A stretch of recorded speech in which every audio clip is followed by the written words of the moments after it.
For today, please meditate with me on the topic, Make Your Walkthroughs Sacred. As we wind up the month of September and prepare to step into the month of October, we are doing our best to shift away from the organizational aspects of school leadership and fix our focus on instruction.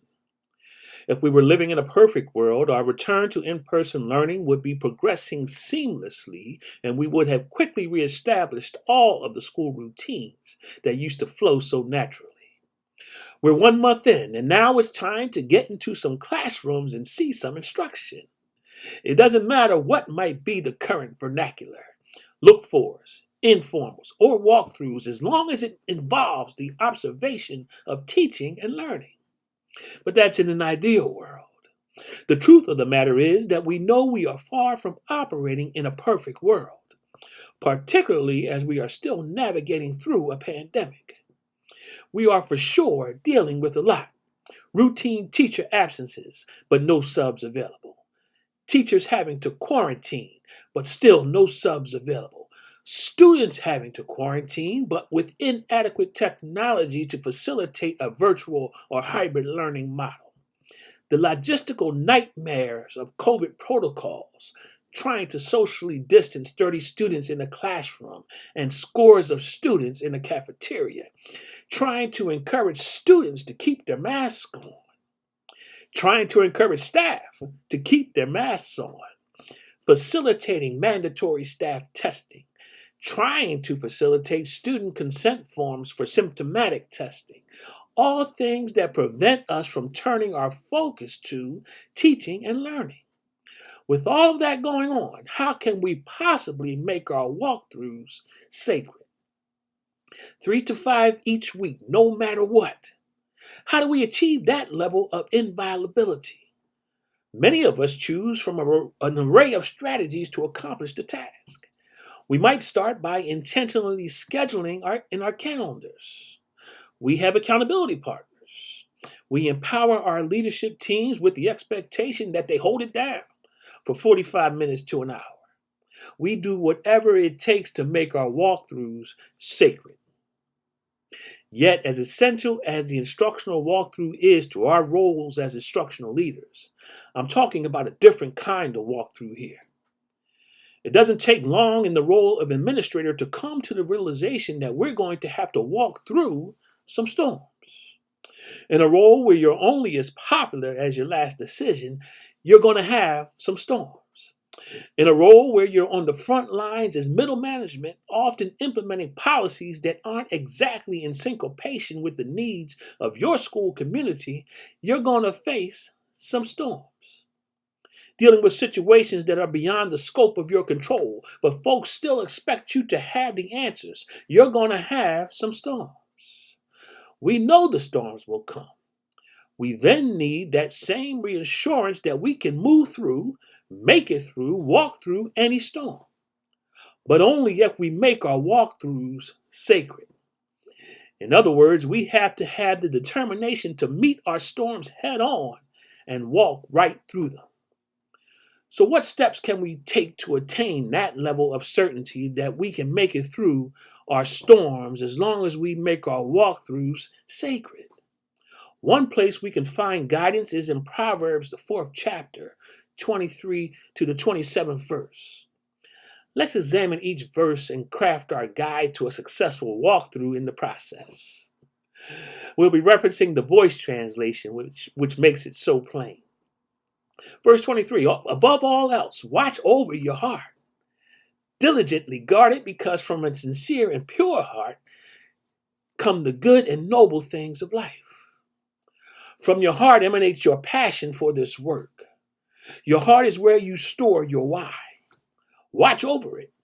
Guard it. Never let anyone cause you to question your sincerity. From that sincere heart comes the reason why you put in long days and have sleepless nights. From a pure heart comes the reason why you will go above and beyond, even to the point of significant self-sacrifice to make provisions for your precious students and your school community. The first step in making your walk through a storm sacred is to guard your heart.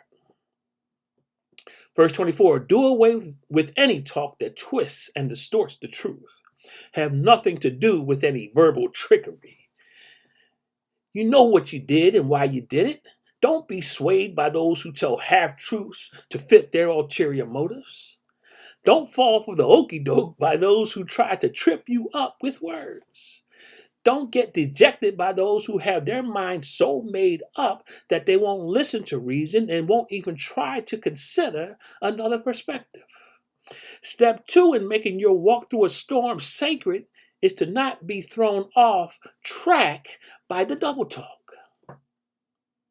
Verse 25, keep your head up, your eyes straight ahead, and your focus fixed on what is in front of you. This job will beat you down if you let it. This job will have you hanging your head if you let it. I implore you to keep your head up and maintain your focus. Whenever you get weary, remember it's all about the children. Whenever you get down, don't hang your head sitting behind your desk. Get out among the children. Go to the schoolyard during morning and mid. Get into the hallways during transition. Get into the cafeteria. My God, maybe even engage in some classroom walkthroughs. Get in the midst of the children and fix your focus on who is in front of you. Verse 26, take care you don't stray from the straight path, the way of truth, and you will safely reach the end of your road. Continuing with verse 27, do not veer off course to the right or the left. Step away from evil and leave it behind. Don't let anyone knock you off your square. Don't let anyone dampen your spirit with falsehoods meant to assassinate your character.